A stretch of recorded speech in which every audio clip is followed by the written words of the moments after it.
Frequency Podcast Network. Stories that matter, podcasts that resonate.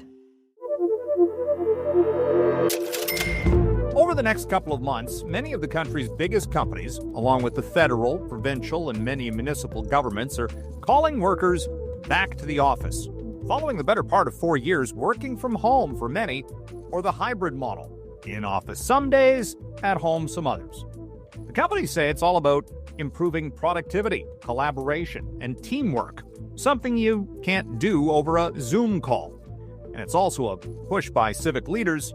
The downtown cores of the cities buzzing again, filling up those office towers with workers and generating economic growth for the surrounding businesses that support the nearby area. But the companies have to get it right, taking into account how the workplace impacts how employees feel and perform, and actually leading to the productivity gains that they're looking for. My name is Mike Eppel, and welcome to In This Economy. Colliers Canada knows all about the commercial real estate market, what works and what doesn't for the office environment, and tracking trends in corporate real estate. This past week, Colliers Canada issued a report called How a Great Office Space Boosts Engagement and Productivity.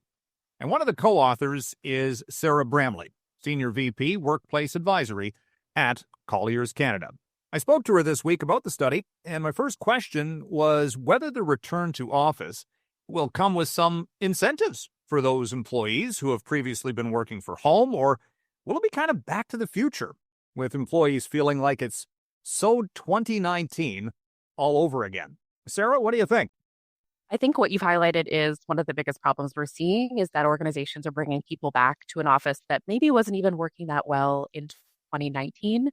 The ways that people work and the work patterns and the way we use technology, the way we collaborate has really, really changed in a more accelerated way since the pandemic happened. And these offices that were semi out of date 5 years ago are even more so now. So you're right, in places where organizations haven't updated the work environment to support new ways of working, people aren't very happy to have to come back 5 days a week. Well, it just seems like it's, back to the future, really. I mean, the whole idea of struggling with transportation and just getting to the office through gridlock, and then they come back and hopefully they actually dusted the place a little bit, right? Yeah, the expectation is that companies have to prove, in effect, that they're not just calling people back just to fill the space, that there is a reason, that this is somehow going to improve things from an organizational standpoint. Exactly. And I think a lot of these decisions are made in executive rooms with closed doors. And then all employees know is that they have to spend an hour commuting, and then they come in and they can't get the Wi-Fi to work, and then meeting room technology is failing. And so there's a bit of a disconnect between the why are we doing this? What's the value for the employee of coming in, and the actual lived experience? That's what I think needs some care and attention right now. The ones that are doing it right, I mean, they're going to have, you would expect some fresh designs, the age of the cubicle. Interesting about that, I was thinking, pre-pandemic, everybody was getting rid of cubicles. Open space was the idea. Maybe is there a new design to, keep the germ count down maybe a little bit, but it's not the office space of yesteryear?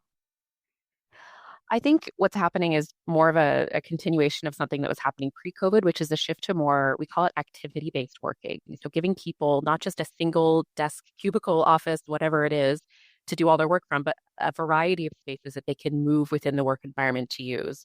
So for instance, we spend a lot of time now on video calls. So let's take that out of the open office environment and put that in a room where someone can close a door and have privacy. So that's more of what we're seeing, is more variety and choice within the work environment. Yeah. At the end of the day, I mean, if it's an enjoyable experience to actually go to the office, theoretically, this should do what they are hoping that it will do, and that is improve employee engagement and worker productivity. Because if it's not, you're going to get a big, these companies are going to see blowback. And I'm guessing it's going to be in pretty short order that you're going to have a lot of grumbling workers who are coming back and going, what are we doing this for?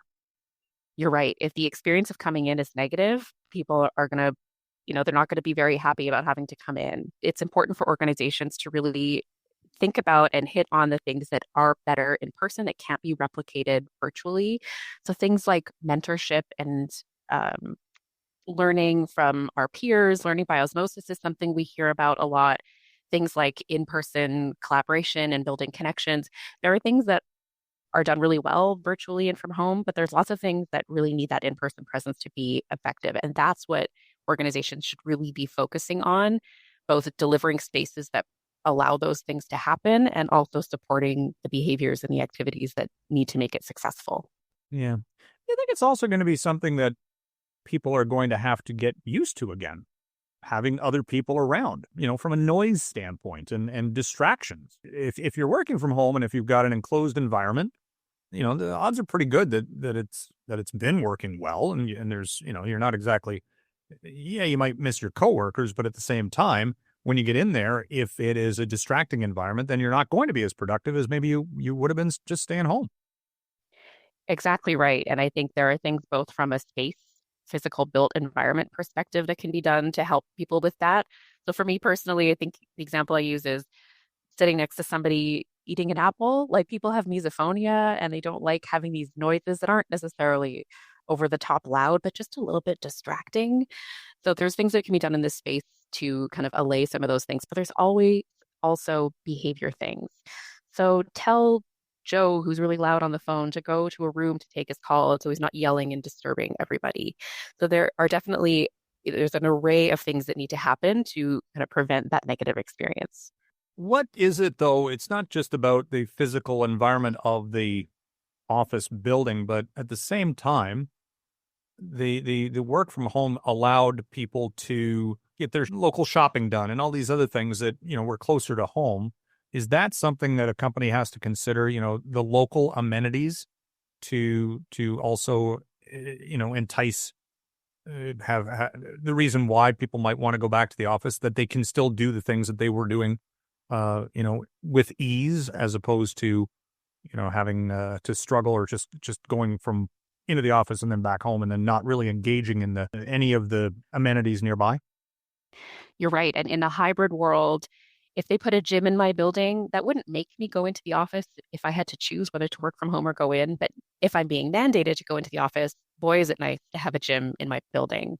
And so what we're seeing in the corporate real estate market is a bit of a flight to what we call a trophy asset. So these buildings that have gyms and conference centers and tenant lounges and cafes and shopping are having a much better time getting people, supporting people when they come into the office. Because you're right, we had adapted our routines to do some of those things closer to home. And it'll just take some time for people to readapt to doing those things with a 5-day a week in the office mandate.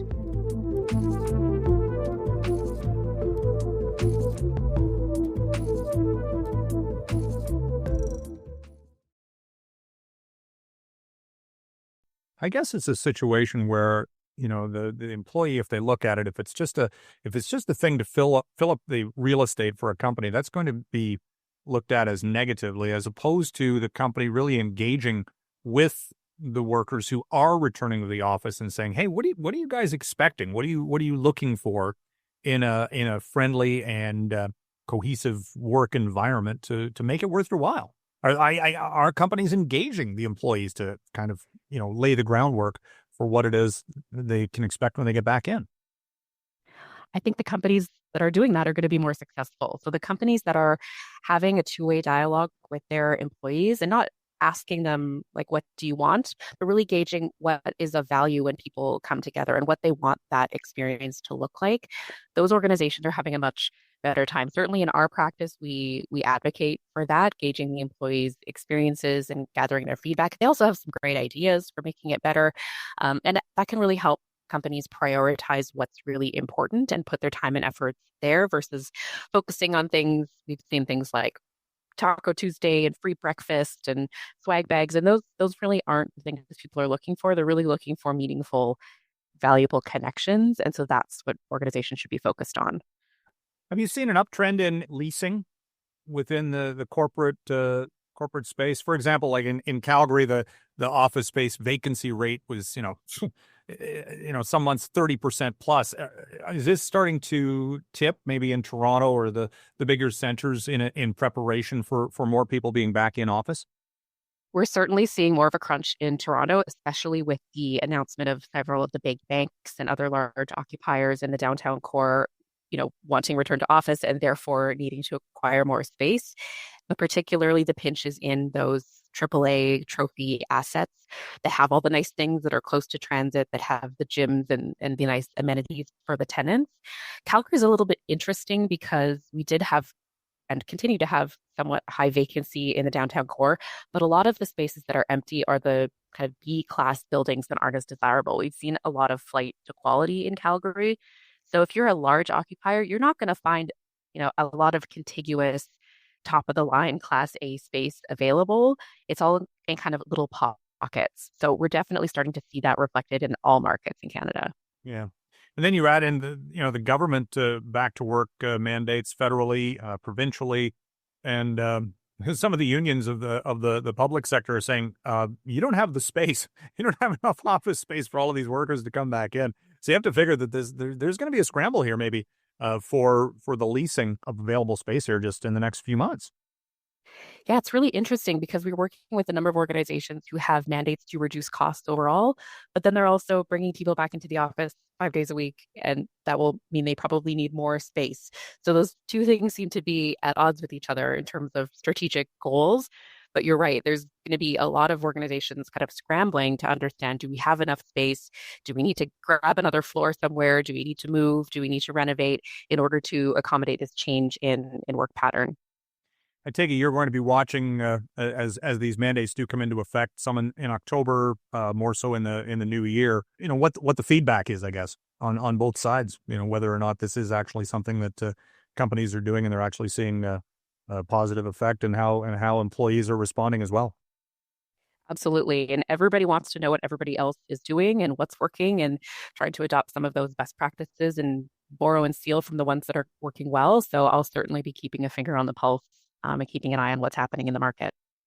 Thank you very much for talking to me today. Appreciate it. Of course. Thank you. And that was Sarah Bramley, Senior VP Workplace Advisory at Colliers Canada.